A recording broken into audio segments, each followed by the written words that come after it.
नमस्कार, गोरखपुर न्यूज में आपका स्वागत है। दिन भर की खबरों के साथ मैं हूं रुपिका कश्यप। गोरखपुर जिले में प्रस्तावित वन विश्वविद्यालय को शासन से सैद्धांतिक स्वीकृति मिल गई है।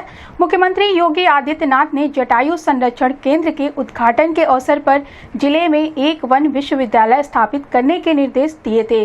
कैंपियरगंज क्षेत्र में इस विश्वविद्यालय के लिए 50 हेक्टेयर भूमि चिन्हित की गई है। यहाँ पर्यावरण और वन्य जीव संरक्षण से संबंधित विभिन्न पाठ्यक्रम संचालित किए जाएंगे। यह संस्थान पर्यावरण और वन संरक्षण के क्षेत्र में अनुसंधान और शिक्षा के नए आयाम स्थापित करेगा। वन विश्वविद्यालय के निर्माण के दौरान पर्यावरणीय संतुलन बनाए रखने और पेड़ों की कटाई को न्यूनतम रखने पर विशेष ध्यान दिया जाएगा। वहीं इस संबंध में डीएफओ विकास यादव ने बताया कि विश्वविद्यालय की योजना में प्रकृति और वन्य जीव संरक्षण को सर्वोच्च प्राथमिकता दी जाएगी। इस विश्वविद्यालय का उद्देश्य न केवल शिक्षा और अनुसंधान को बढ़ावा देना है, बल्कि पर्यावरणीय जागरूकता को भी मजबूत करना है।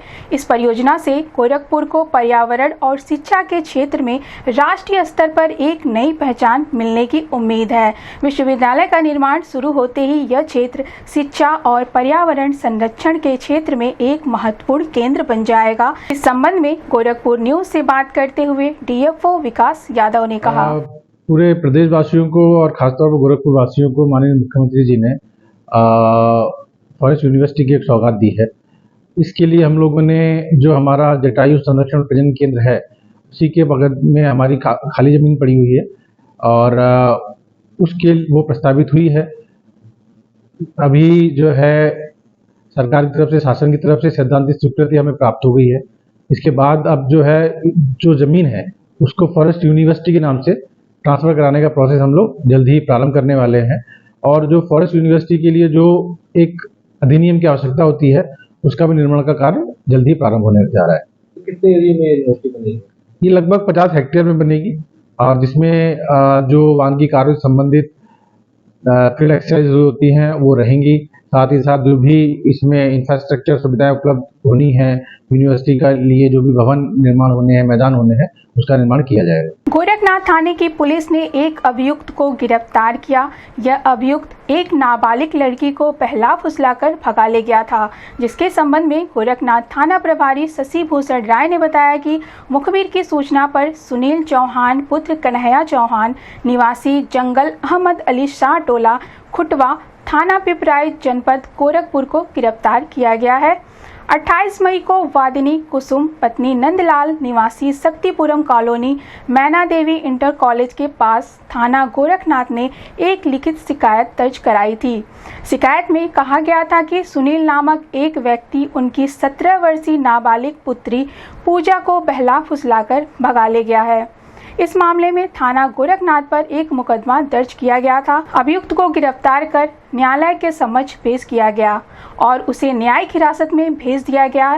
गिरफ्तार करने वाली पुलिस टीम में थाना प्रभारी शशि भूषण राय, उप निरीक्षक आशीष पांडे, रविकांत और कांस्टेबल उदय कुमार शामिल थे। नगर आयुक्त गौरव सिंह सोगरवाल ने हवा की गुणवत्ता पर चिंता व्यक्त करते हुए कहा कि सुप्रीम कोर्ट द्वारा एनसीआर के राज्यों को निर्देश जारी किए गए हैं। उत्तर प्रदेश में एनसीआर के 8 जिले शामिल हो चुके हैं।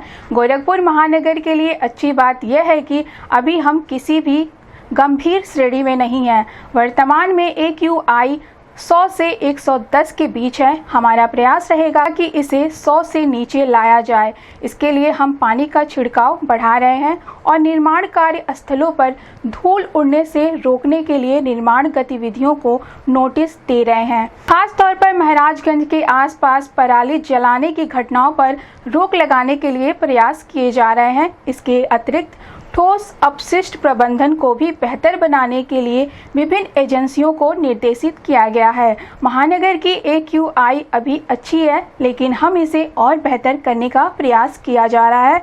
इस संबंध में गोरखपुर न्यूज से बात करते हुए नगर आयुक्त गौरव सिंह सोगरवाल ने कहा, माननीय उच्चतम न्यायालय के द्वारा भी NCR के राज्यों के लिए इसमें विभिन्न डायरेक्शंस कल मिले हैं। कल के ऑर्डर में विस्तृत डायरेक्शंस दिए गए हैं और ग्रैप प्रणाली लागू करने के लिए कहा गया है। ग्रैप 4 में इस बार NCR के हमारे 8 जिले आ चुके हैं, परंतु गोरखपुर महानगर के लिए अच्छी बात यह है कि अभी हम किसी भी ग्रैप में नहीं है। हमारा जो AQI का अगर देखेंगे तो 110 से 120 के आसपास बना हुआ है और हम चाहेंगे कि इसको 100 से नीचे लाएं।